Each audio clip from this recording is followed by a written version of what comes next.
I'm sitting here thinking about the fact that we're fast approaching the holidays, and they're not happy for everyone who's not going to be at the table, at the tree, bringing in the new year.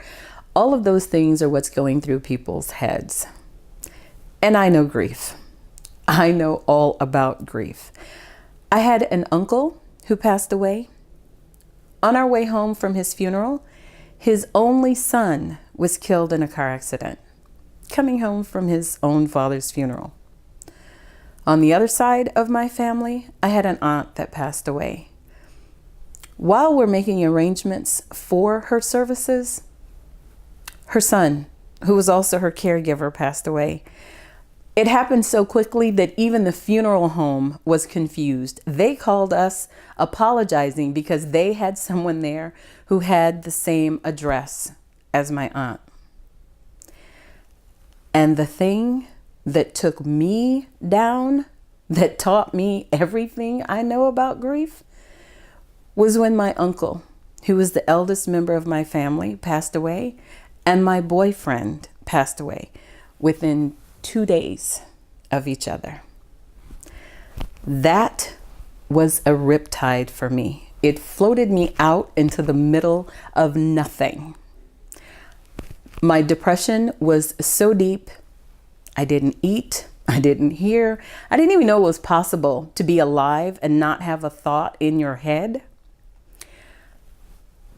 I didn't hear anything except one thing: pain and fear in my cousin's voice when she said, "I don't know what to do for her. She won't eat. She won't get up. She won't do anything. I don't know what to do." And then she handed me the phone. It was my mom. With that same level of fear and add in urgency, she said, "You are depressed. Get up, get help." It wasn't the words of my mom, even though they were very strong, that got me out of the bed. It was the fear and the pain that I heard in their voice, recognizing that it was me that could stop that.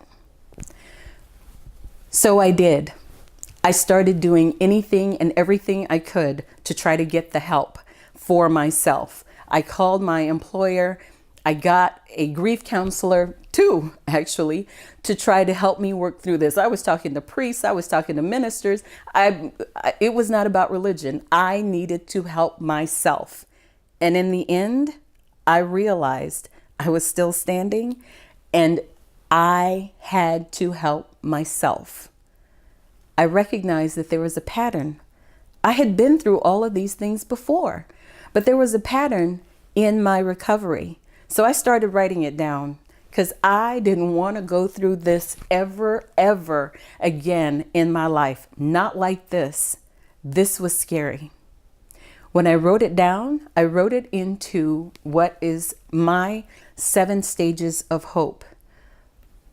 What I learned from all of those experiences after I documented is that, number 1, a lot of people are in a stage of grief and don't recognize it. Number 2, each stage of grief has a stage of hope that is empowering to us. And number 3, we all have everything we need inside of us to be successful and prevail over any circumstance that comes before us. In my 7 stages of grief, of hope, and we'll only talk about 3 today, we'll talk about the fact that we need to embrace our options and our power, because we have power. Sometimes we deny that we have power. Sometimes we ignore that we have options, but we always do. Embrace the fact that you have power. You have options. There's also getting centered, orienting yourself to your surroundings, being present about what you are doing. Getting centered means getting a solid footing, being stable. Whatever it takes for you to do that. Sometimes it's meditation, yoga, music, whatever it might be. Do that thing that it takes to get you on solid ground and centered. It goes totally against anger, which is the absolute opposite. Get centered. And thirdly, we will talk about getting connected.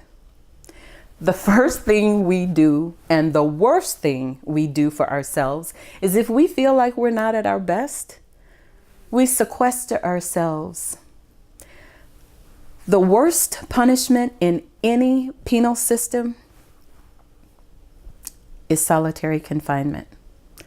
And yet we voluntarily do that to ourselves just because we're not at our best. But what we need to do is get connected. Reach out to someone that can be there to support you, to talk to you, to give you a listening ear. Get connected, reconnect to the people that love you, to friends, family. Go when you are invited, even if you're just taking a sparkling water. It's okay. What we need is to be connected. These are 3 of my 7 stages of hope. If you're interested in finding out more, I have written a book. It is called Learning to Pivot, Mastering Resilience. It can be purchased on Amazon. My name is Deneen Andrades. You can reach out to me at www.deneenandrades360.com.